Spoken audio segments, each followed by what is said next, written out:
Қайырлы күн баршаңызға.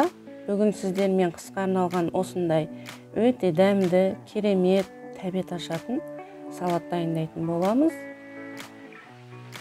Ал енді бастайық. Салатты дайындауға бізге қызанақ, аскөк, сарымсақ, сәбіз, пияз, болгар бұрышы, ащы бұрыш қажет болады. Ең алдымен қызанағымызды осылай төртке турап бөліп турап алатын боламыз.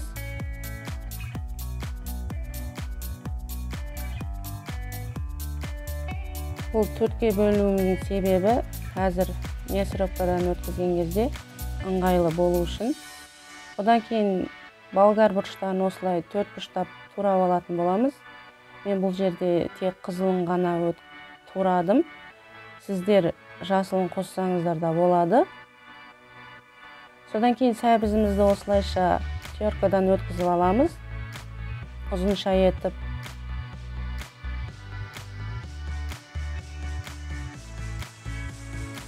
Одан кейін пиязымызды осылай жартылай сақина етіп, күнделікті тамаққа қосатындай етіп турап алатын боламыз.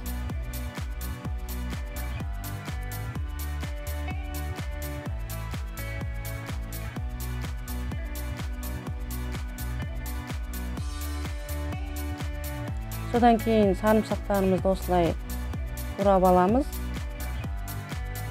Егер сарымсақтар үлкен болып жатса, ортасынан бөліп турауға да болады.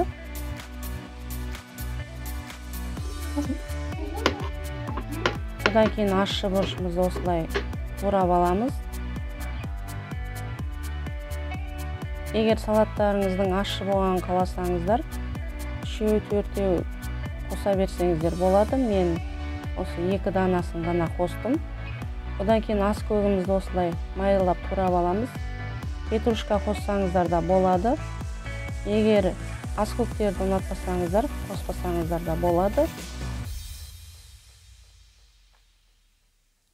Одан кейін қызанақтарымызды осылай мясорубкадан жақсылап өткізіп алатын боламыз.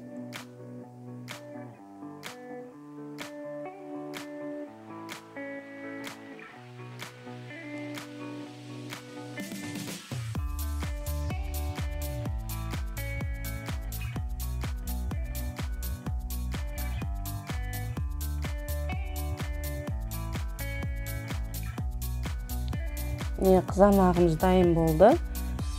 Осылай барлығын алдын ала турап дайындап алатын боламыз.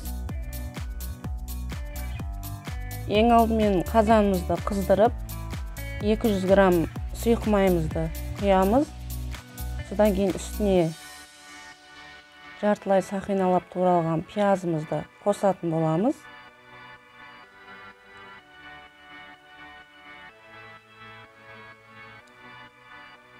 Пиязды көп қуырудың қажеті жоқ.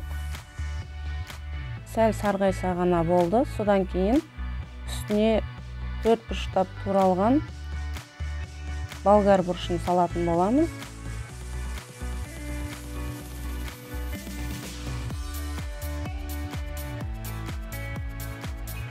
Болгар бұрышын 7-8 минут қуырып аламыз. Қатты отта қуыра беріңіздер.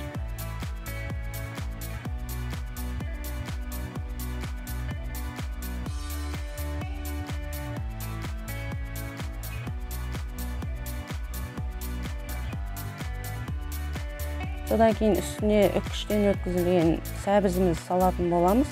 Оны да 7-8 минут қуырып аламыз.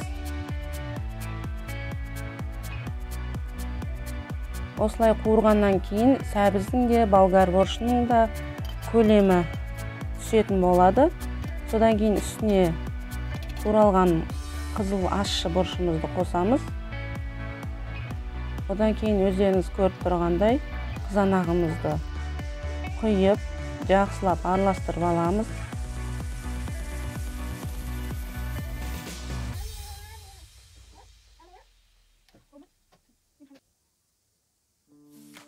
Енді қызанағымыздың толық қайнағанын күтеміз. Содан кейін үстіне тұз, құм шекерін салатын боламыз. Содан кейін жай отта 20 минут қайнатамыз. арасында осылай араластырып тұрыңыздар. 20 минут қайнап пішқаннан кейін осылай лавр жапырақтарын және домалақ қара бұрыш, одан кейін үстіне 2 ас қасық толтырмай уксус құятын боламыз.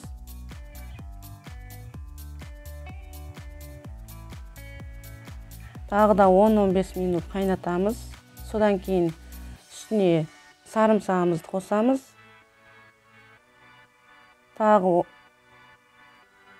5 минут қайнатып, үстіне аскөкімізді салатын боламыз. Аскөкті салғаннан кейін тағы бір 10 минут қайнатып алатын боламыз. Міне, мына жақта банкаларымызды булап жатырмын.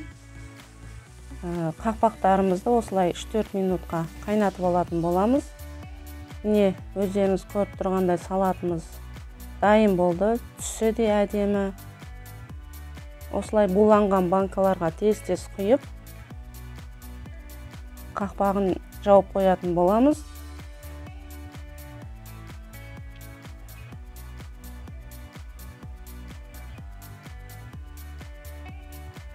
Менде осындай банкалар болды.